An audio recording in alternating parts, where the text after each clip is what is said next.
Bienvenue à la Jacob Bleu Art Gallery. Nous sommes là ce soir pour le vernissage des baptisés de l'atelier Jacob Bleu. 10 artistes d'exception sont exposés. Nous avons Abakan, Onkofa, Envilo, Doudoubé, Frakasso, Généa, Yoïté, Krefadi, Odongo, Sankwa. Notre histoire, c'est que j'ai fait le tour de la plupart de nos écoles d'art ici quand j'avais fini à l'école des Beaux-Arts et que j'avais opté pour être enseignant. Bon, quand tu es bon, ce qu'on fait, c'est qu'on t'envoie aller former les autres. Donc, on m'a fait balader dans les écoles là pour former les autres à être des artistes. Sauf que moi, dans ma façon de faire, c'est que ceux qui travaillaient avec moi à l'école, je leur apprenais un certain nombre de procédés, de techniques, en tout cas le maximum possible. Et après, je demandais à chacun de choisir la technique ou le procédé qui lui sied le mieux et avec lequel il travaillerait pour se faire un style. Donc tout ce que vous voyez là, c'est pas par hasard. Aujourd'hui, on voit les gens qui s'autoproclament artistes ou bien qui font les choses par hasard, mais rien n'est fait par hasard. Chacun vous expliquera tout à l'heure. Chaque travail ici est parti d'un processus bien précis, d'une méthodologie bien précise, de techniques bien précises et de procédés bien précis.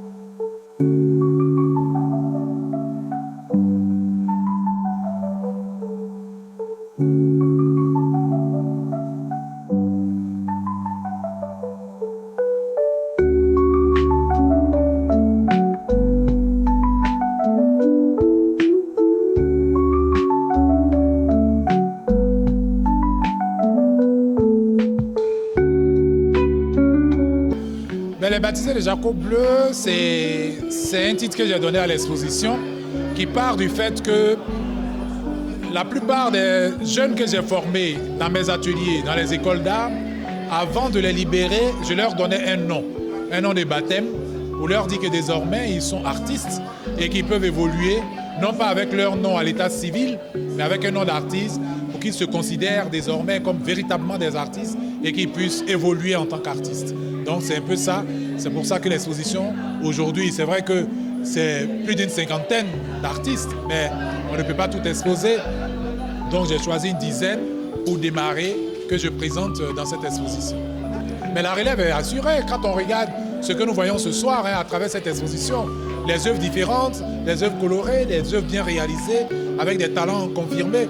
Je pense qu'on a une très bonne relève et un bon héritage également. Je me suis dit, il ne sert à rien de former si on ne donne pas de la visibilité aux artistes. Donc, au-delà de la formation, je me suis donné pour mission de donner de la visibilité, de donner l'opportunité à tous ces jeunes talents-là de pouvoir se faire connaître, de pouvoir se vendre, parce que le plus important après, c'est de pouvoir vivre de son travail. Et pouvoir vivre de son travail, il faut être connu, il faut pouvoir vendre. Et c'est ce qui se fait à travers cette galerie. Et mes portes sont ouvertes pour cela.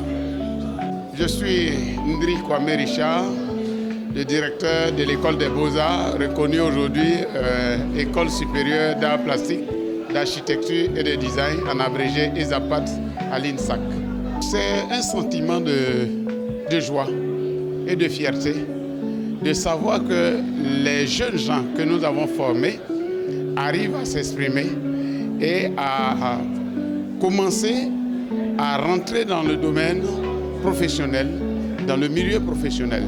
C'est donc avec beaucoup d'espoir que nous, en tant que formateurs, quand on voit des situations comme ça, c'est avec beaucoup d'espoir que nous envisageons l'avenir. Nous voudrons également remercier l'initiateur Jacob Bleu, qui n'a pas ménagé d'efforts. Il est aussi artiste, mais il a choisi d'accompagner non seulement les autres artistes, mais la jeune génération. Et donc c'est une fierté, c'est un engagement qui est pris, c'est pour faire vivre le domaine des arts. Quand on voit ces œuvres, ça traduit ce que nous voyons d'habitude, parce que ça va faire beaucoup d'années que nous sommes à l'INSAC, et que nous formons les générations qui se sont succédées. Donc, quand nous voyons les œuvres que nous produisons, nos étudiants produisent également en atelier et exposent, j'avoue que nous sentons l'émergence au niveau du domaine des arts et surtout des arts plastiques.